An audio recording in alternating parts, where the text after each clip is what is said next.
So I can't believe we are bringing this up again, but we are bringing this up again because Sam Seder brought this up again. And I think we need to revisit force the vote.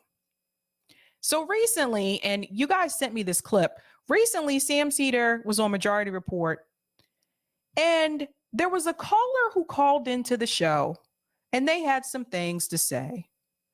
And I really wish at some point people can talk about maybe some of the disagreements that they had about force the vote without blaming Jimmy Dore.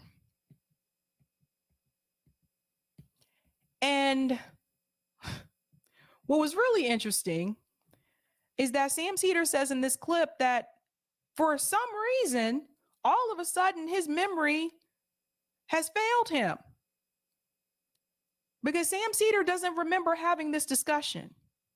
I kid you not. I kid you not.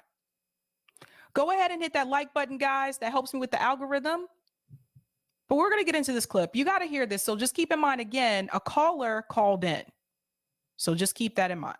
You had a period of time when all these IDW people, it would just be a sort of like revolving circle jerk. Ben Shapiro would show up on Rubin's show. Rubin would show up on Shapiro's show. The Weinstein brothers would show up on Rubin's show. He would show up on their show. Sam Harris would go on their show, et cetera, et cetera. You'd see it on the, in the more like Daily Wire stuff, they'd all get together. And what would happen is the reason why this builds an audience is because you as an audience, maybe you keep circling around. And not only that, you think that you're hearing different opinions, but they are all basically an extension of each other. And they're just basically, they're almost like confirming each other's bias. Isn't that the same thing that you get with the TYT network as well? Isn't that the same thing that you get when you watch all these shows that are on the TYT network? You can literally watch Humanist Report, Majority Report, TYT, what's that other one? National, Rational National, and they have the same stories and they have the same talking point. I kid you not. And I know this because I used to watch those shows, especially during like the Bernie campaigns. I used to watch those shows and I could literally watch like Humanist Report and then I'd go to National or Rational, whatever the fuck. I'd go to Rational National and it would be the exact same stories that Humanist Report did and the same narrative. Isn't that the same thing? And confirming it for an audience member. But I'm curious about the hand that feeds you because there is also an awareness. And you see it a lot in this like sort of YouTube culture that like, I'm not going to express something because I can't afford to burn this bridge on a social level because it's really a business relationship. Isn't that the same relationship that you have with the progressives in Congress? Doesn't Sam Seder and Emma Vigilant do the same thing when they are trying to criticize these progressive members in Congress and they give them these softball interviews when they do come onto their show, like the one that they had recently with Ilhan Omar, that soft ass interview? Don't they do the same thing so that they can keep their access to those politicians so they'll continue to come back on the show? So he's criticizing people for doing the same thing that he does. Huh. And so you see it amongst those people, all those force the vote people were just having each other on each other's shows as a way of sort of like creating that same dynamic. All the force the vote people were just having each other on each other's shows to create that same dynamic. Whenever you are organizing some type of direct action, you need to have all the people on each other's shows, because that's how the message spreads. You get more viewers to tune in to know that this is happening. That's how you create the awareness. That's how you reach a larger audience. So for example, it's the same thing with the Assange protest, right? Like Misty came on my show. She came on RBN. She went on the Jimmy Dore show. Like that's what you do. When we did the marches for Medicare for All in this country last year, we were different people, different organizers were going on to different people's shows to let more people know these events are happening. It wouldn't make any sense if you're a part of Force the Vote and you guys are only going on to one person show. So like you guys just decide, okay, we're all just going to go on to Bad Faith and that's it. Okay, but what about the Jimmy Dore audience? What about, you know, well, they didn't want to talk about Majority Report, but what about the Majority Report audience? What about the TYT audience? What about that's why it's important that you go on to different shows so you can spread the message to different people. But listen to this. And, you know, I don't know that I went on anybody's show ever to talk about Force the Vote. I guess it's conceivable I was on somebody's show who asked me a question about it. But I just go on random shows based upon, and in terms of the people we bring in, I rarely bring in commentators on the program. We do that on Friday. And it's just sort of like a specific, you know, it's probably antithetical to the business, you know, any type of business, good business sense. But it just, that's what we do. But I'm curious about, like, when they said, don't bite the hand that feeds you, like what context was that? So if you missed that part, listen to what he says. Guess it's conceivable I was on somebody's show who asked me a question about it, but I just go on random shows. I don't know that I went on anybody's show ever to talk about Force the Vote. So Sam Seder just said, I don't know if I never went on anyone's show to talk about Force the Vote.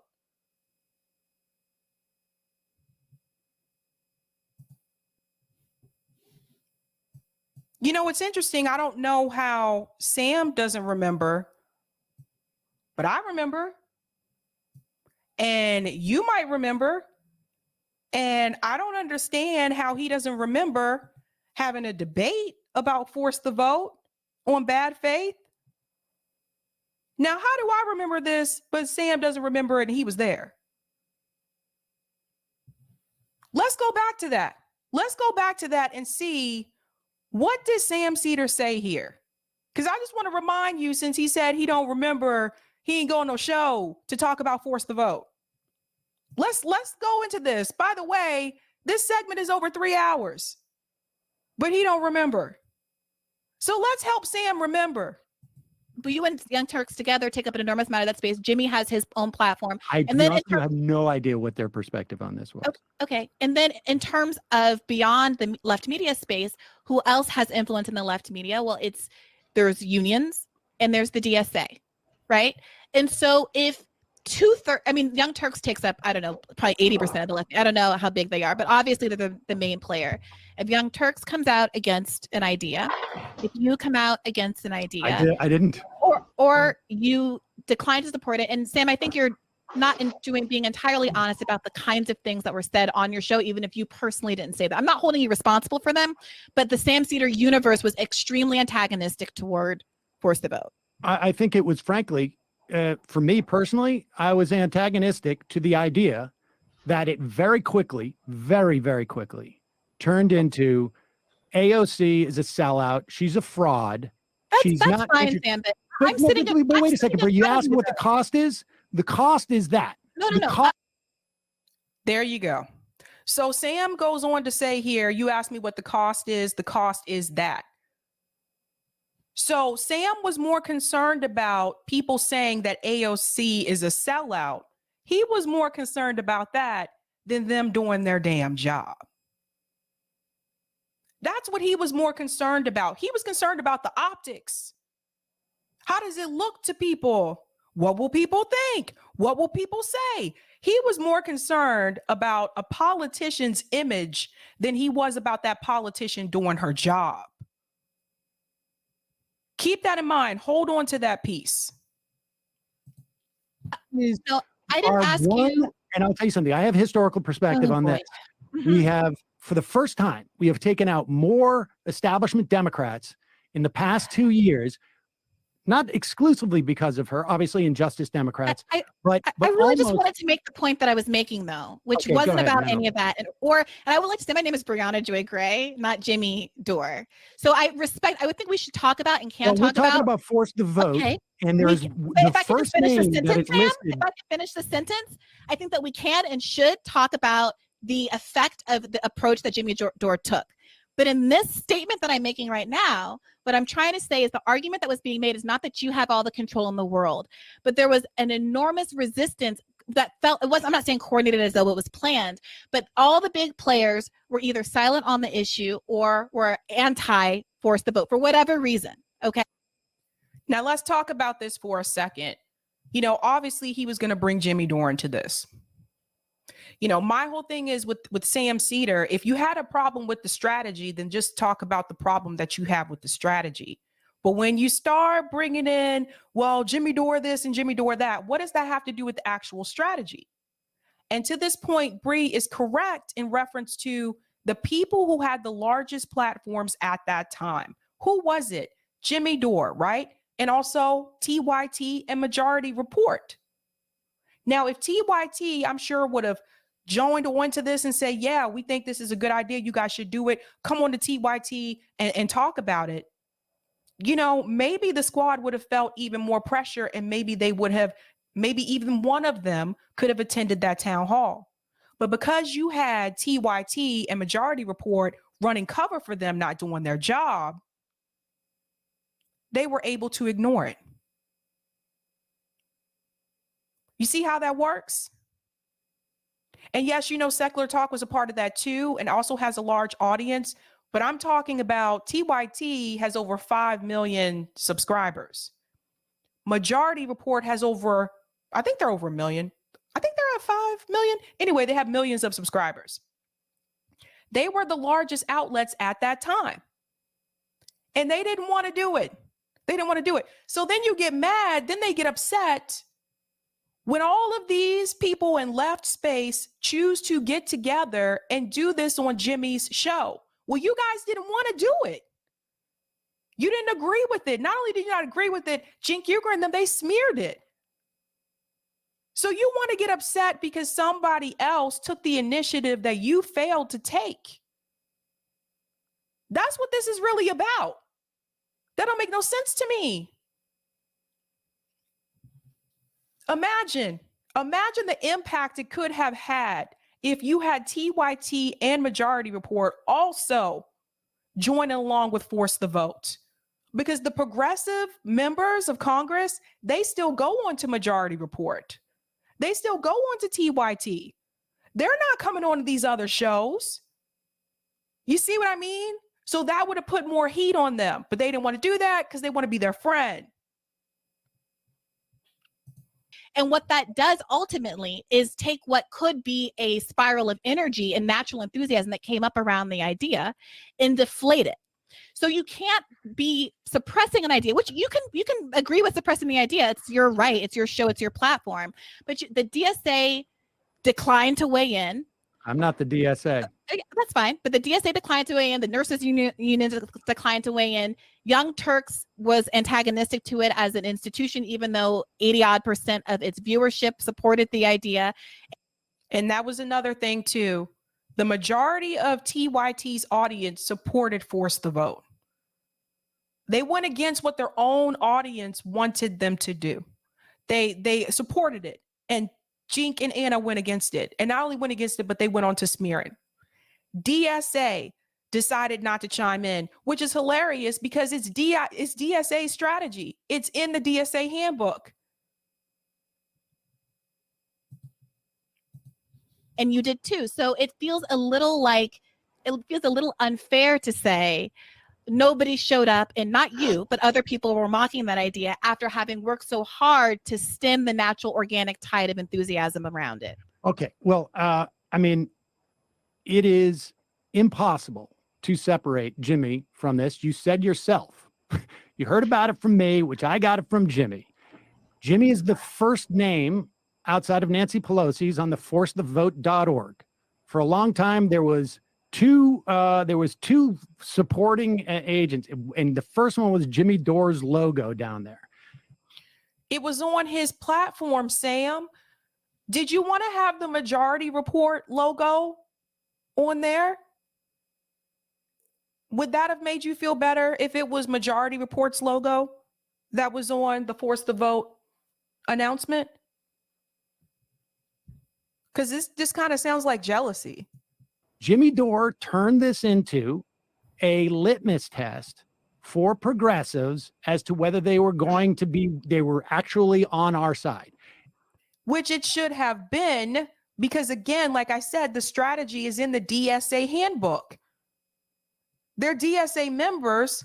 Yeah, it should be a litmus test. They weren't doing anything, Sam. They still not doing anything. Oh, you're not supposed to put any pressure on them? We're not supposed to tell them to do their job. We're just supposed to kiss their ass because they're supposedly the best that we have? Is that what we're supposed to do? We can criticize every other politician, but we're not allowed to criticize the progressives, even if they're not doing their job? Okay. And you asked about the cost. And when it became clear to me that this was going to cost a lot more, like I say, I was open to the idea from a perspective of 1,000 flowers bloom. I didn't necessarily think it was the greatest thing in the world. I thought maybe there were other asks that you could get. But as soon as he took the energy and it was all emanating from him and around him, he was on every one of those conversations. You mentioned Sirota and conversations that you had. He was I didn't see all of them, but all the ones that I did see, he was there. So let me get this straight. You decided not to participate in an action because of who was going to be there. The conversation that Jimmy Dore had with David Sirota was on Jimmy Dore's show. So you decide not to do this strategy that's in the DSA handbook. You decide not to do it because it involves Jimmy Dore and you didn't want to be associated with Jimmy Dore. Really? And he's not the only one. I'm going to show you a clip from TYT2 for another example where they've done the same thing. So you're willing to not even participate in an action for Medicare for all, which you're supposed to be 100% for, because of who is involved. This is exactly why the left doesn't win. This is exactly why. And I'm going to bring up a class aspect to this as well, because I'm going to let you know right now. The left is losing the working class. I don't know if Sam knows that. I don't know if Sam Seder knows working class people. But the left is losing the working class. And it was a lot of those working class people that donated money to progressive members in Congress, that donated money to Bernie Sanders when they really did not have it to give. And those people are sitting back and they're seeing that these progressives have not materialized in the way that they said that they would. They are seeing that these progressives are not fighting for them. And they're seeing that these progressives are just going along with the Democratic Party and the corporate establishment in the Democratic Party. They're seeing that these progressives sold out. And so I'm going to say this and I'm going to make this statement here and people can take it however they want. But I'm going to let you know, if this space does not have some type of apology, some type of reconnection with the working class, the left will never win in this country. I'm going to say this again. Until there is some type of apology, and there also needs to be some type of healing, a healing process with this as well. From the professional managerial class in this space, with the working class people who gave their last $5 and $10 to these progressive candidates, until there is some type of healing from that, the left will never win in this country. Just keeping it real, because your Sam Seders are not going to be enough to actually have a win in this country. It's not enough. It's the working class people. Remember, they ran grassroots campaigns. It was a lot of working class people that got them elected. There was 5 or 6 other people. He was there dominating the conversations. And this turned into a project for him And it was, I don't know on that Slack that I saw the images on that Slack. I don't know how representative that was, but it at the very least captured what I found to be problematic of it. And I thought that was the cost, because from my perspective, having had my historical context, I have watched for 15, 20 years an inability to primary Democrats who are establishment Democrats or conservative Democrats. Donna Edwards, I think, was the last one that we saw, and that was in 2006, maybe. And that was a big deal. And I don't even think she was that far to the left, frankly, relative to where people are today. And yet, the central figure, and if you go back and you look at too, like things like, if you look at the reporting on the Energy and Commerce Committee that AOC was shut out of because she was doing that primary. Had that, I think there was a couple of articles that made the point that had that vote been public, they would have been very nervous about voting against her. And so let me get this straight. Basically what he's saying is because he's watched for 15 to 20 years, no success, or before this movement, no success with people primarying these corporate Democrats. Basically what he's saying is we shouldn't be hard on the ones that got through. That's basically what he's saying. Now, first he told you that the cost was AOC being called a sellout. Now he's saying that the cost is Jimmy Dore. So he was focused on personalities instead of focusing on the strategy. that means that the value and the power that she has to do with her Twitter following, her capacity to raise money, her popularity on the left, and to go after that and fundamentally undercut that. And if I have power, Jimmy Dore has more power. And to undercut that and for the sake of a losing vote where supposedly it was about 2 years later, you're going to primary those people, although she is the central figure who are helping primary those figures. It did not make sense to me. That was the cost. See, what did I tell you? He didn't want you to criticize them. That's why he didn't want to do it. He didn't want to do it because he knew 9 times out of 10, they weren't going to force the vote. And then if he was a part of force the vote and the progressives did not force the vote, then he would have to be critical of them for not doing it. That's why he didn't want to do it. As far as arguing whether, and that was the cost of the force the vote movement, whether there was a cost for the Progressive Caucus or those 15 people to vote against Nancy Pelosi, I also have an argument. I don't know if I buy it, but I mean, I'm not a sitting congressperson, but let's say Nancy Pelosi says, fine, don't vote for me. They lose the speakership, right? Because there's no one going to coalesce around, you're not going to get that 218 people to coalesce around another vote person. They're going to end up, it's going to end up being McCarthy because that was not true. And you know who else had that same talking point? They came back and corrected it, but it was too late by the time they did. You know who else had that same talking point? Cenk Uygur said that same thing. So this was an example of Sam not doing his research. And there's been multiple times we pointed this out on the show where he'll just say shit on Majority Report. And I'm like, did he actually do the research about that? And then you go look at the research and you're like, he's not even, what is he talking about? This isn't even true.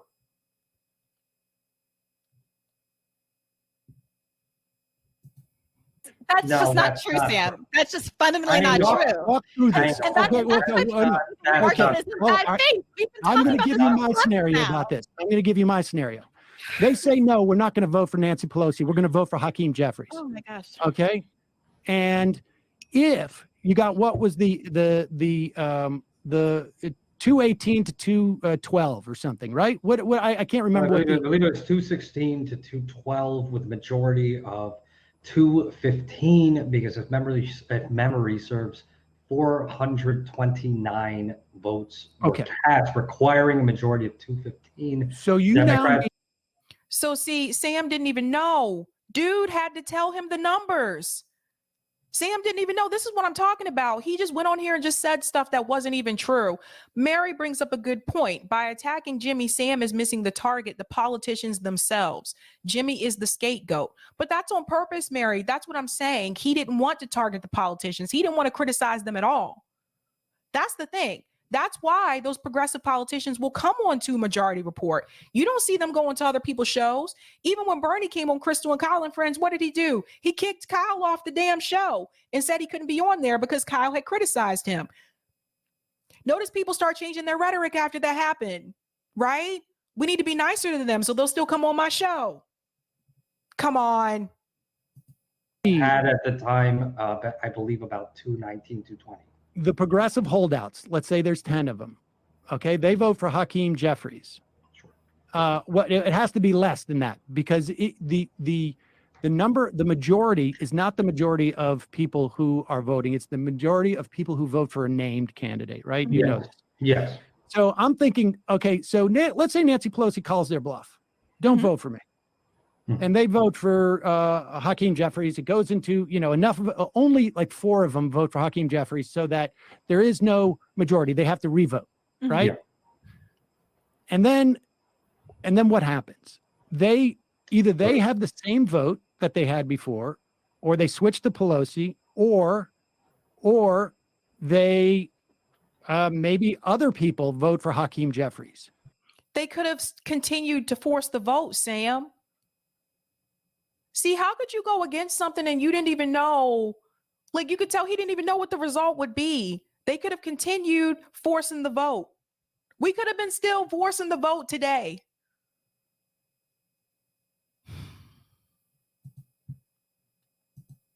So But let's.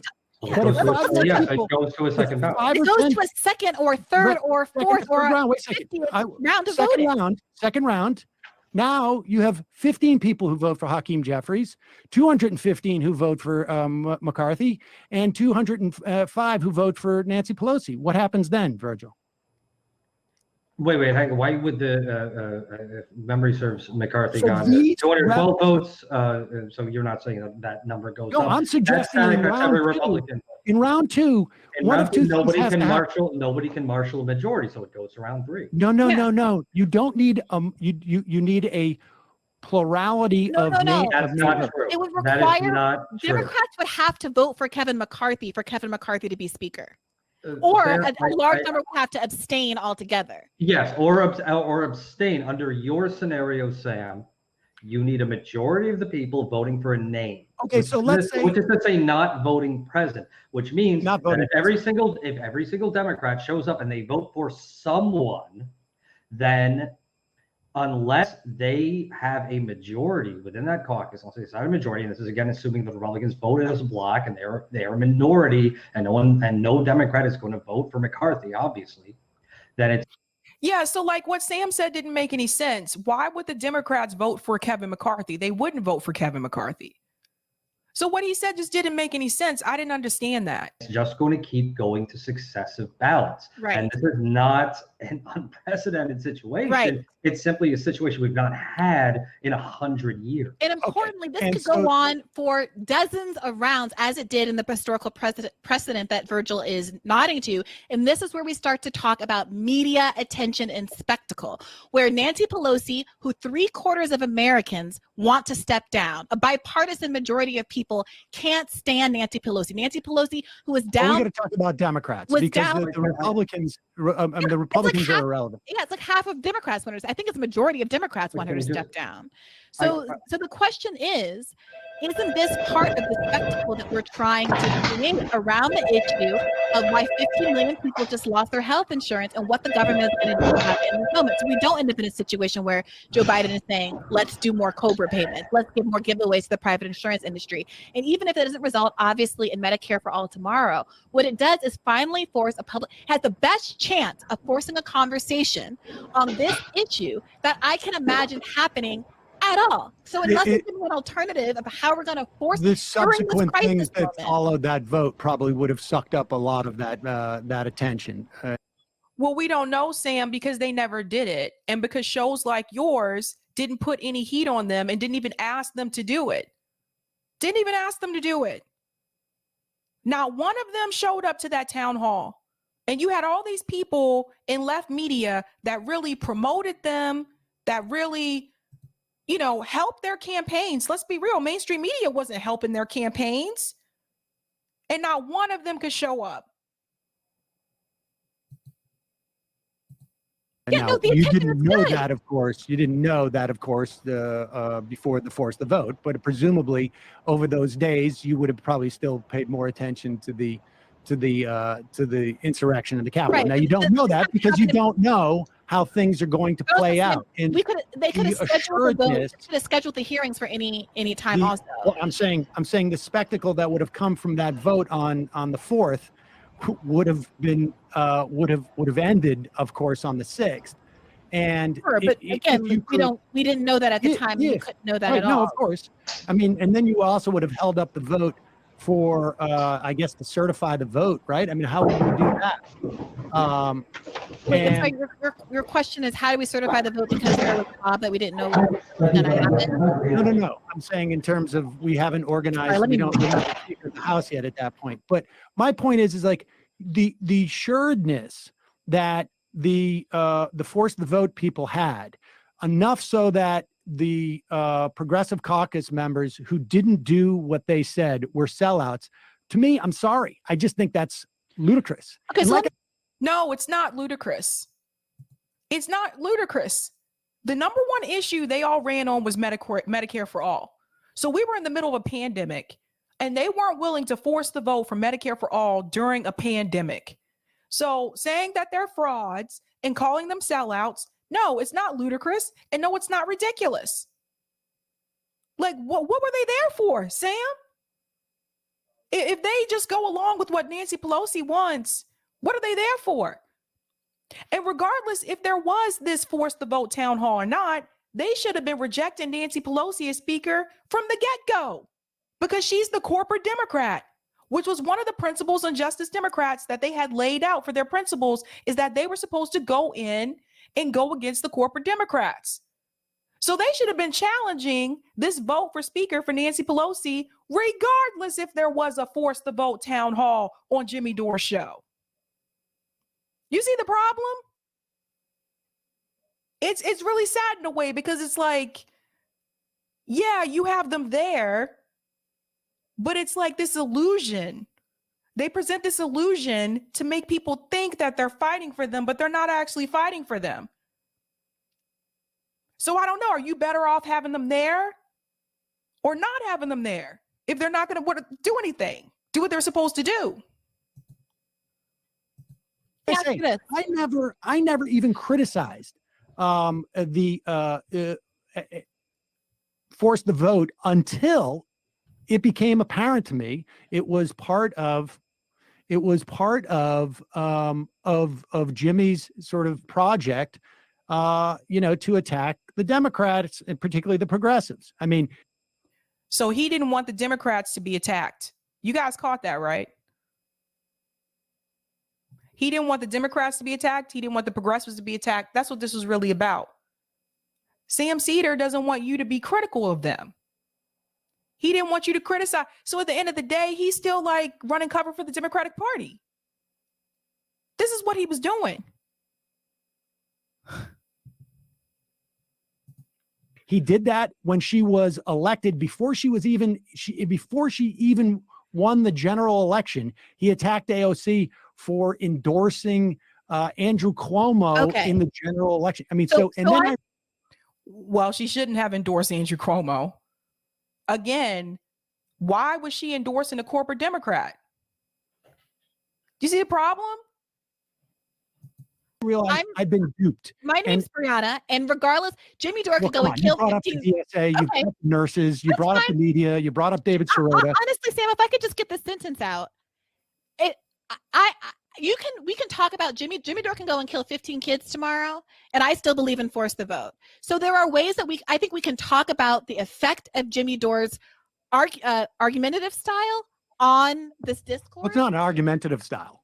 Okay. I don't mind his style. I think that when you put out and make the argument over and over again that she's a sellout and they're a fraud, I think that does damage. We can and we should talk about that. But that's different than making an argument for why force the vote is good or bad. So he doesn't want you to have that criticism of them because he said it does damage to them. But it's okay for them to do damage to working class and poor people. Let's get that straight. He doesn't want you to do damage to members of the squad for them not doing their job. But it was okay for them to vote for legislation and to not use their leverage to hold up legislation to do damage to working class and poor people. That was okay. You see the problem? Now this goes on. It's a much longer discussion. If you guys never saw this, watch it. Like I said, it's like 3 hours long. It's like 3 hours long. But this goes to a class issue because I want to show you the same thing with TYT right here. When we talk about direct action and about them choosing to promote certain events that are progressive ideas and issues, and them choosing not to have anything to do with it because it's connected to Jimmy Dore, who they don't like, that's not real. And I'm going to show you another example here with TYT. Now here, Anna Gasparian is going to bring up the Marches for Medicare for All. And you know what was funny? Like people told me, they were like, TYT probably doesn't even know about the Marches for Medicare for All. I was like, they knew about it. Because last year I was in the organizing DM group. I saw all the people they contacted. I know everybody that was contacted. So whether organizers were a fan of their show or not, a lot of people, most of them, if you had a left media show at some point or another, you were contacted about it. Plus it was all over Twitter. We had marches all across this country. Do you think TYT reached out to any of the organizers for the March for Medicare for All and brought them on their show? No, they didn't. You know who did? Jimmy Dore did. Listen to this. Recently, there was a Medicare for All march. It was nationwide. I think marches like that are wonderful. I think that kind of action is important to show the popularity of Medicare for All. The only thing that's unfortunate is you have people like Jimmy Dore serving as keynote speakers, which discourages people from wanting to take part in these efforts, which is. Listen to what Anna just said. First of all, you're revealing yourself. You're really revealing yourself. Into the streets and offering up these unhinged threats to members of the squad. Recently, there was a Medicare for All march. It was nationwide. I think marches like that are wonderful. I think that kind of action is important to show the popularity of Medicare for All. She thinks that was important to show the popularity of Medicare for All. She thought like direct action was awesome. But she did not, if she thought it was so great and so important, why didn't she bring Savage Joy on her show to promote it? Don't like Joy? Okay. Why didn't she bring on Ricky to promote it? Any of the organizers, any of them, why didn't they bring them on TYT to promote those marches? Do you know how many people we could have had at those marches? If they had even brought them on for 5 minutes to talk about it? So she revealing herself. She letting you know she knew about the marches. She just chose not to let the organizers come on and talk about it. And this piece right before it, this is her also showing you, just like with Sam, she don't want you to criticize them. Listen. For Democrats, and are they helping Nina Turner? No. In fact, they're discouraging people from supporting Nina Turner and also taking to the streets and offering up these unhinged threats to members of the squad. Taken to the streets.